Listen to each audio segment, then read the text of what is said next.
Welcome to the End Goal Podcast. My name is Arish, and this podcast is a chronicle of my life successes, failures, and lessons as I work towards my end goal. Here, I share stories of my life and those in my circle as we work towards our goals daily. In each episode, I hope to bring you lessons and questions that you can apply to your life and to your goals. I greatly appreciate your presence here, and I hope we can create something genuine through this podcast. Please enjoy today's episode. Good morning. I hope everybody has had a great week. My week was super busy this time around. I had a really hard time using my evenings to get things done. But regardless, we're here, you're here, I'm here, and we're going to talk once again. Today's episode is about just 3 attributes or 3 personality traits or 3 ideas that I think every single person needs in order to be successful and be able to achieve their goals no matter what. And those 3 things are clarity, focus, and resilience. Those are my big 3 right now that I've been focusing on. I wanted to share kind of with you guys what I thought about it, how I'm going about figuring it out, and how am I going about, developing it inside myself, and then hopefully share some anecdotes about times when it went well and times when it's gone bad. So without further ado, let's get right into it. So the first theme, idea, trait, attribute is clarity. I think clarity is a big one because especially in today's age when we have so much information overload on our system, it's really hard to think clearly, think properly, and generate the ideas and the thoughts that are more productive and better for us and more effective for what we want to do. Why is that? Why do we have so much information overload? It's not just the internet, because the internet is chock full of good information too. It is just the fact that a lot of these social media apps, and not even social media apps, but even when you go online onto Google and things like that, there are things being pushed at you that are just trying to grab your attention without offering you any sort of benefit in return. That's really what it is, right? There really is no benefit for us to scroll on social media. There really isn't, unless you go onto it, message somebody through social media because you don't have their phone number, and then get off of it. Cool. But other than that, there really is no benefit nowadays to getting on social media because so much of it is just attention-seeking nonsense, right? It's junk food for your brain. Is really that kind of content is just junk food for your brain. Now, if you can curate your content to be more effective for you, I think that would definitely help the clarity aspect. I'm going to bring it back to clarity because the reason that this is such a big deal now is because I've noticed in myself and others that the more time you spend absorbing content from other people, the less time you feel like you have your own thoughts. You feel like your thoughts aren't your own. You feel like your thoughts are heavily influenced by someone else. And a lot of the times that isn't bad, right?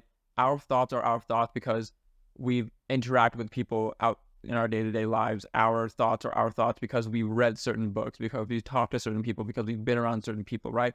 Our environment definitely influences who we are. But the fact is that a lot of times those thoughts still feel your own because you've taken in all of that external noise and you've been able to siphon through it and get through it and develop your own ideas through that. But what's happening nowadays is somebody is telling you what you should be doing.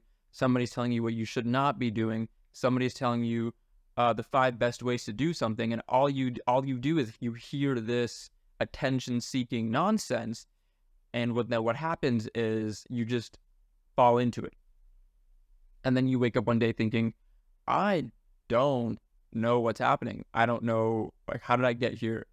What am I thinking? I never had thoughts like these before. Are they mine? Are they someone else's? And then you start to go through that. But then it's really hard to have those self-realization, those introspective moments, because every single day you absorb this kind of stuff.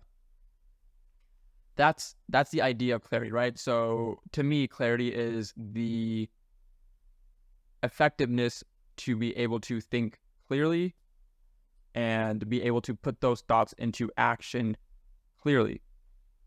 That is not going to be a immediate change in our lives. It just can't, unfortunately. We've been exposed to too much nonsense from the outside world. So how do you what's it called? How do you effectively and efficiently develop more mental clarity that then leads to more actionable and physical clarity? Well, the first thing is obviously the best thing to do is just to remove the social media apps from your phones. I get that I'm not someone who's done that yet. So I get that it's kind of hard to do a lot of the times. Your friends, you made friends online, right? You don't have friends near you that you can go hang out with. All your friends are online. So you have to get onto sometimes Twitter or Instagram, or I don't know why you're getting on the TikTok for that, but you have to get onto these sites to kind of interact with your friends a little bit or message them through these apps. I mean, if you don't have Discord at this point, try some way to get off the app. But I get that you're trying to like keep up with friends in a sense because maybe you just don't have people to keep up with near you, and that's fine, right? I get that. I would love for everybody to have physical people around them to go hang out with, but I get that that's not in our situations all the time. So then, if you cannot delete the apps off your phones or out of your immediate reaches, what do? There's a multitude of things you can do, right? You can get these apps that like lock your phones for like the entire day and only give you 3 minutes of time a day. Or you can basically have someone lock your phone with the passcode to where, or lock your app with the passcode to where you don't even know the passcode to get into it, somebody else does. Those are like external accountability things. If you don't want to limit your use of the social media, if you don't want to limit your use of those apps, what can you do? This is the method that I'm doing, right? Then you have to curate that content to fit what you want to see. What does that mean? Well, the idea about curated content is basically what naturally is coming up on your For You pages is just nonsense, jargon. It's junk food for your brain, right? That's just the easiest way to put it. It is junk food for your brain. It is not healthy for your brain to consume all this repeatedly every single day. But what you can do, because there are a lot of people who are trying to combat this in forms of, putting out good content, helpful content, informative, educational content, in the form of non-invasive like threads and not like attention-grabbing things. What you do is you have to take the time to go through your follows and likes and stuff like that and filter all those out. And then when you have to make an active effort when you're scrolling to say, this wasn't good for me, don't show me things like this, don't show me things like this, don't show me things like this, and then actively go towards the things that you want to read, see, whatever it is. That's one way to curate your content, is you have to tailor really, really specifically what you want to see and not let these apps push more things at you. Because what it's going to do is the one time, I'm just giving you an example, right? If you have a lot of Hormozy, Huberman, Bloom, Ali Abdal, you have a lot of these type of creators online on your feeds, maybe you like those kind of things, right? Because a lot of them are educational, some of them are motivational, some of them are influential, whatever it is, and you generally learn something maybe about yourself or about somebody else through those kind of posts, and maybe you like that. But the one time you get, I don't know, an e-girl on your feed, because that's popping up a lot if you're like in the gaming sphere, if you're in the anime or manga or whatever entertainment sphere, maybe you get that on your feed and you're like, oh, this is not what I want this to be. You have to take the step to say, don't show me things like this again, or mute those type of words that people use in their captions and things like that, in order that those things just never come up in your For You page. Or you just don't even use the For You page and just go to the following page. At that point, you just go to the following page, which a lot of people do because they don't like the For You shit. You just go to the following and then just go through there. And then you're done. You've curated it to where when you're on those apps, you're at least learning something to an extent while you're on there. And then hopefully the stuff you're learning and the stuff you're absorbing isn't as aggressively attention capturing to where you can just turn it off and then go do your own thing. But that's how to limit your external, right? And then afterwards, how then do you develop the mental clarity internally? Well, you have to take the time to think. I really want you to understand that having music on in the background, having background noise when you're thinking, is not the best for everybody.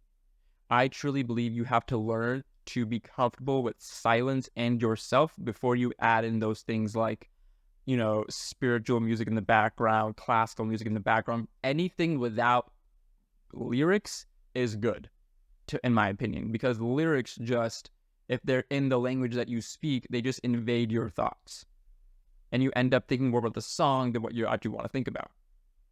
So I really want to press upon you to embrace the silence when you are trying to sit down and think for yourself. That is a huge, huge factor in developing mental clarity, is being able to yourself push through all of the noise that's already in your brain without the external factors, right? But if you have background music, if you have a TV show playing in the background, if you have if you're in like a public place, so you have a lot of like people in the background, like how are you supposed to think clearly? I've heard in my life, and most recently in like college and stuff, so many people talk about, yeah, I just study better when there's like background noise. And it's like, do you actually study better? Or are you just tricking yourself into thinking that? I do understand there is a thing about when you have two types of noise around you, it's easier to go towards one knowing that there's something else in the background versus there's nothing in the background and then you're trying to go towards one, because then your mind just wanders. I kind of get that, but at the same time, I don't think it's for anybody. I truly don't believe it's for everybody, even though people say that, even though you may think you're one of those people. I really think that everyone, including you, including me, should embrace silence before embracing noise. That is the next step to mental clarity, is embracing the silence. That way you can think clearly. But then the third thing is when you're trying to embrace that silence, you need to embrace an environment in which you're comfortable, right?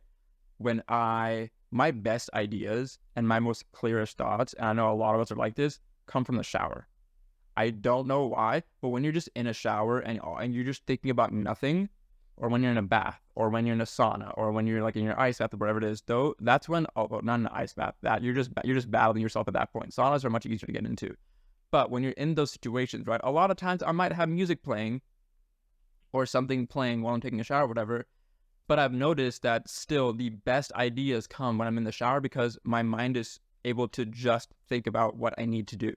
I truly do not know what it is, and I'm going to find out, and I'll tell you guys about it when I do find out. But something about that moment of I'm not doing anything that's going to require brain activity in the shower, right? You're just showering. So your mind can go towards these other things, like, what do I need to do today? I need to post content today. What ideas do I have for upcoming content? Or, okay, I know I'm recording today, so let me like mentally walk through all the steps of recording in terms of the lighting, where I want the camera, remember to attach the mic, all these things, remember to get the framing right. All those things come really well when you're in a peaceful, calm, secure environment, right? So that's the next thing, is having a peaceful, calm environment in order to think clearly, okay? I've given you a lot of stuff about clarity right now, and I don't want to harp on this. I could go longer, but we're going to stop here. I just want to ask you, do you feel like you have mental clarity, or are you in the battle of trying to reclaim your clarity from the outside world? I want you to think about that. I myself am not a fully clear thinker. I like to think that I am, but I know for a fact that my thoughts are influenced by others. And right now I'm working on curating my content again in order to not get this invasive content in my mind. I'm also trying to do more things to keep myself active, productive, and even busy at times, where I don't even have time to go to social media. I don't even have time to go look at my email. I don't even have time to go scroll on something else, right? Because I'm just doing work that needs to be done. We're going to move to the next thing, which is focus. Focus is a product of clarity, but at the same time, focus that can then also enhance clarity, right? They go hand in hand. All three of these kind of go hand in hand. But focus is a big thing nowadays, right? Because people have a hard time focusing. Why is that? Because your thoughts are not clear. Whenever you try and focus on something else distracts you, right? It's really hard to focus on studying, because then you want to go clean your environment that you're in, thinking I will be able to study better in a clean environment. No, you won't. You just spent 30 minutes that you could have spent studying cleaning, and now you only have 30 minutes left, right? If you have like an hour block or whatever it is. So no, that's not going to work. That's definitely not going to work, right? What's another issue people have? Well, I'm at work and I'm trying to focus on work, but if you're at home, you have shit going on in the background, like a TV episode, like an episode or whatever it is. That's a shot at myself, because invariably, ever since we started work from home, I have a 3-monitor setup, right? I have my laptop on my left-hand side, my second monitor hooked up to my work laptop, and then I have my personal PC on my right side, which just plays a YouTube video or a stream or a podcast or music. And I realized quite long ago that, I spend more time watching what's on my right side monitor than what is actually like with the work that I'm doing. And so it slows down my productivity, my efficiency, my focus so much to where then I don't even want to go back and work because I'm so focused.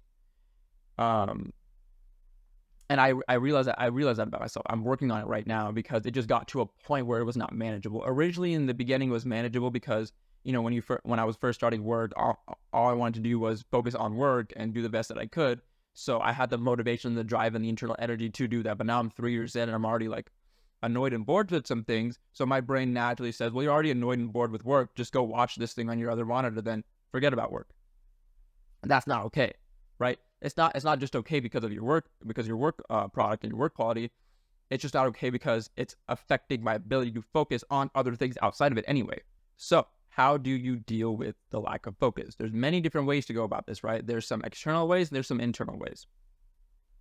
But the first thing I want to tell you, and this is scientific in nature, it's more of a scientific, I don't know if it's a fact, but it is a heavily experimented and researched topic. It's about focus. So the claim is that we as humans, depending on the average human, basically, some people are like superhumans and can do more. But on average, we can only focus on one thing for an hour and a half to 2 hours at a time. That's 45 minutes. No, it's not 45 minutes. Sorry. That is 90 minutes to 120 minutes at a time, after which your focus naturally starts to shift, or you get kind of your focus, your productivity, your efficiency starts wavering after that hour and a half to 2 hour point.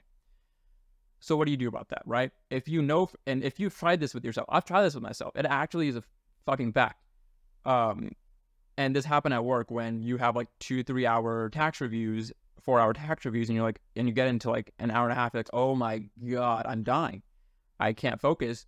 But then people try to power through it, right? But powering through it just worsens it for yourself because you're not as efficient, not as productive, not as effective. So what do? The best thing to do is to step away. And what the concept here is you are intentionally stepping away, or you are intentionally distracting yourself from this focused period in order to do something else, freshen your brain a little bit, not stare at a screen, whatever it is, and then you come back to whatever you were trying to focus on after 5, 10, max 15 minutes, depending on what you were doing. And you should be able to then refocus in. Maybe it takes you anywhere from 5 to 10 minutes to kind of refocus in, and then you're locked in for the next hour and a half, 2 hours, right? That's the idea. A lot of people, would do this in like the studying sphere, like the Tabata method or whatever it's called, where the Tabata, I think Tabata had to do with HIIT. I don't know. Anyways, I think you know what I'm talking about. But basically, it's the concept where you study for like 30 minutes, take a break for 5. Study for 30 minutes, take a break for 5. Study for 30 minutes, take a break for 5. This is the same thing. It's just more so knowing that when you're in your workflow, you can't just get stuff done in 30 minutes. You need that hour, hour and a half. So you're just going to the max of your focus, or right before the max of your focus, and then stopping, taking a break, or whatever it is. But, okay, I need to tell you guys this, okay? Do not take your break and go on social media. Do not take your break and go watch a YouTube video. Do not take a break and go listen to some music. Okay, I need you to get up and go get active. Okay, if you're on a desk, if you're working, whatever it is, right? Get up, get out of the room that you're in, go somewhere else.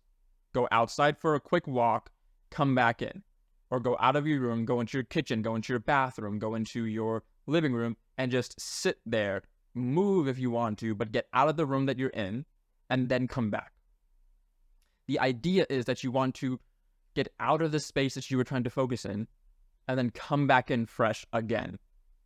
And things feel new again. Okay?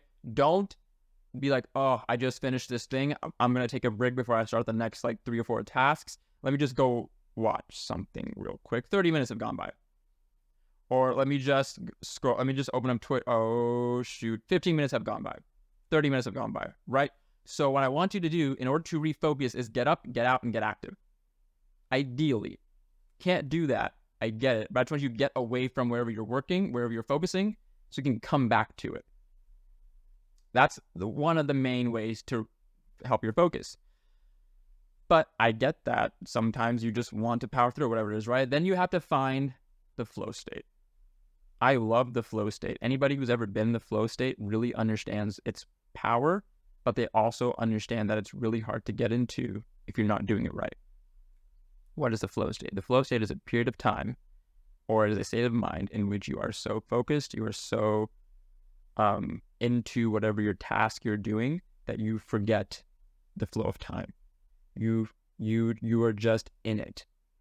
It's called, I call it akin to being in your pocket when it comes to dancing, right? You are just in it. You don't realize what else is going on, and then you look up and 3-4 hours have passed, but you accomplished what you wanted to accomplish because you were in it. I've been in flow states a few times when it's come to editing.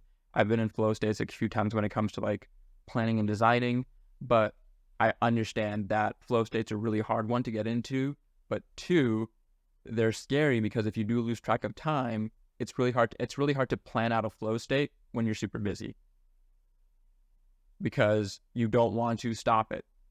Some of the best people know how to get in and get out of a flow state. I can get into a flow state for an hour. I can get out of the flow state after the hour and leave. But that's the next thing. If you really want to enhance your focus, you have to learn how to get into your flow state. I can't help you with that yet, unfortunately. I really, really wish I could. I truly, truly wish I could help you with your flow state. I'm still learning how to get into mine consistently because I've just got myself so busy to where it's hard to get into the state and not think about anything else. A lot of the times I have my fiance on a video call, so I want to sometimes talk to her in between like editing, so I try not to get into a flow state so I can actually like be cognizant of the fact that she's there on the video call and I can like interact with her and stuff. A lot of times I'm editing late at night, so if I get into a flow state, it affects my sleep afterwards because if I stay up later, then I can't sleep as much. There's a lot of things that go on with that. But there's a really good book called The Art of Flow. The book's called The Art of Finding Flow by Damien Zariades. I found a summary of it online at one point. I think it's really good to get started on your track to finding flow. And I would recommend that you try and get your hands on it and maybe read a couple of pages, read a couple of chapters and see if you're vibing with the information. But flow state is another way to enhance focus. The third thing I'm going to tell you about is kind of the more general things that people do in order to focus that may or may not help you. It's helped me a couple of times. It's not helped me a couple of times, okay? The first thing, once again, is if you're trying to focus, do not have... It's hard to say to do not do this because everybody's different, and I don't want to say don't do this, but experiment with having non-lyrical and then lyrical noise in the background. And what I mean by that is non-lyrical as in, classical music, focus music, calm, like things that don't have lyrics or like anybody talking or singing or whatever inside of them, right? And then lyrical noise to me would be anything like a YouTube video, a podcast, a TV episode, actual music with lyrics, whatever it is. There are those two types of things. Some work better for others and some don't, right? I know a lot of times my sister and me, when we would be living at home and working she'd work on the couch because she worked from home. I would work in my room where I'd get on the couch and work also. And we would just have an episode of like New Girl or Friends on there because we've seen it so many times to where there's no reason for us to actually pay attention to like watching the show. We just hear it and then we're just continuously working. So if you want to play any, I know a lot of people find a sort of effectiveness in watching reruns of things they've already seen. That way it's still background noise. It's comedy. It's there for when you want to distract yourself. But you're not pulled towards it because it's a novel thing that you're trying to watch or listen to. But what I would really recommend, and which is what I've started doing, which is really helping, is instead of playing something on a speaker, try put it in your headphones in your ear. I don't know what it is yet, and I'm working on this right now. But recently I've started to, even when I'm at home, I'll put my headphones on while I'm working. So whatever music I'm playing or whatever podcast I'm listening to or whatever stream I'm watching is just in my ear. It's not out here. And I think because the noise is right here in my ears, there's nowhere for me to like distract myself to find it, in a sense, right? If I had the speakers on, my eyes would go towards where the speaker's noise is coming from here, and then I'm watching it. Versus everything is just contained right here in my head, right close to my head. And it's really helped me focus more on work.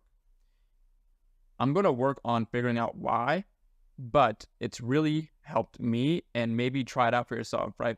Plug things into your headphones and cover your ears and just have whatever noise or whatever background noise you're listening to close to your ears as opposed to far away. Try that. Those are a few things on focus that I want to talk about, and I hope you got something from those. As always, I want to ask you, are you a focused person? Do you feel like you actually have good focus, or do you feel like you get distracted a lot?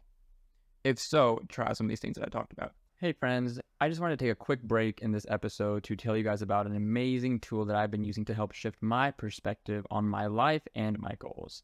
This isn't sponsored, by the way, but I just really like the item and the product, and I want to share it with you guys. So my question to you is, are you looking for a new perspective on life?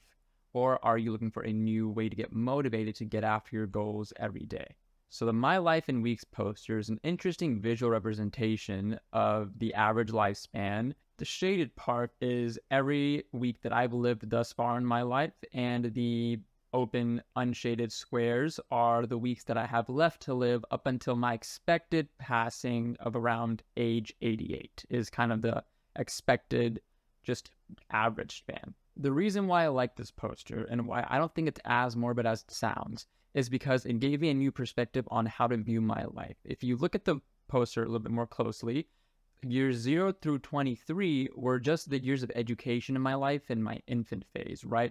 I wasn't really doing anything with my life until I graduated and I started working at age 23. So starting from age 23 and up until age 25, which I am right now, I really only started my life for 3 years, which means I'm just in the infant phase of my life now, once again, and I have time to learn new things, try new things, and do new things, and I have so much more time left than I thought I had. I don't feel like I wasted 20 years of my life, in a sense. I really just started 3 years ago. So that's how I view my life, is I'm just starting, and I have so much more to do. If you're interested in getting a My Life in Weeks poster, check out the link in the video show notes, and use code ENTRO at checkout to get 5% off your entire order. Once again, I want to reiterate, this isn't necessarily a sponsored segment. This episode is not sponsored, but it is just a product that I really enjoy, and I have the opportunity to be affiliated with this company to bring you guys this cool new tool, and I just really like it, and I thought maybe you guys would like it too. Third thing is resilience, okay? Resilience is an interesting one because clarity is supposed to help you with acting. Focus is supposed to help you with acting. But only acting will help you with resilience. Does that make sense? So what is resilience, right? Resilience is the idea of being able to push through adversity, obstacles, and get to the other side. If you are resilient, you are able to withstand pressure, withstand emotional stress or stress in any sort. You're able to withstand obstacles in your way and then act towards them and get through them. And clarity and focus enhance resilience. But resilience is probably one of the hardest things that people have, because resilience also involves like consistency and all those other things. But without resilience, you're not going to get to your goal, because you will invariably have your down days. You will invariably have your days where you don't sell anything. You will invariably have your days where you just don't feel like moving, or you're not moving well. If you're like a dancer, if you're like any sort of entertainer, you'll have days when you're not feeling funny. You'll have days when you don't want to talk, any of that stuff, right? But the idea is that you have to be able to push through that and keep going and keep doing it. How do you develop the resilience to want to do something, right? Resilience comes from strength, comes from focus, but it also comes from confidence. And that's the big thing that I want to talk about. Strength and focus are all well and dandy, but if you don't have the confidence to do something, it's really hard to keep pushing through, because you're not sure if by you pushing through, are you just banging your head against the wall without any effect, or are you actually getting through the wall to the other side? So confidence only comes from a couple of ways, actually. You can attain confidence through other people telling you, keep going, you got this, we believe in you, don't stop now, those kind of things, right? But you can also achieve confidence through competence. You can achieve confidence through knowing what you are worth, that you do a good job, that you know what you are doing, and you are just weathering through a storm, knowing full well that I am competent enough when I get to the other side to keep going up. But I'm also competent enough to get through this storm. So what a lot of people falter at is when they hit an obstacle, they stop because they don't know how to get through it. But they don't keep chipping away at it, trying to figure it out. They just stop and go do something else. And with that lack of resilience, you just don't get anywhere. You just stopped at whatever you're trying to do. So how do you develop resilience? You need to develop confidence. How do you develop confidence? How do you develop confidence? You need to develop competence. And how do you develop competence? Through action, right? Nothing speaks louder than action, in my opinion, because nowadays we can just say shit. Back in the day, words used to mean a thing because you wrote them down on paper. Nowadays, you can just say shit and people will echo chamber you. People will hype you up for no reason. People will literally lure you into a false sense of ego, pride, competence, and security. But a lot of people who just say shit don't do anything. And that's where you will be different. That's where you will be better. That's where you will be more effective and efficient and just amazing, is because you will take the time to act, right? You will go learn something and then you'll put it into action. You won't just go learn something and then go tell somebody else how to do it without you actually doing it yourself. You will go do it over and over and over again until you can't get it wrong. A lot of times, what really differentiates the good from the great is the good practice until they get it right, but the great practice until they never get it wrong. I love that quote because I have never done that in my life. I have never done something so much to the point where I don't get it wrong. I've always done things to the point where I get it right.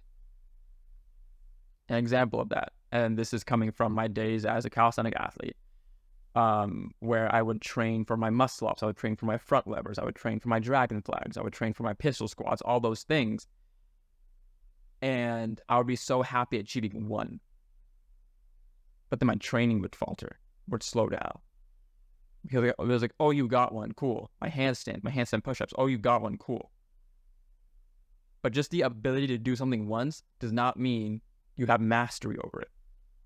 What I failed to do, I failed to keep doing it until I never got it wrong, until I never fell out of a handstand, until I never fell out of a handstand push-up, until I could stop when I want to stop instead of having been forced to stop, as in doing a front lever hold or doing a dragon black hold or doing muscle-ups or whatever it is, right? But that's where I want you to be better. I want you to be able to go and do what you're doing until you never get it wrong.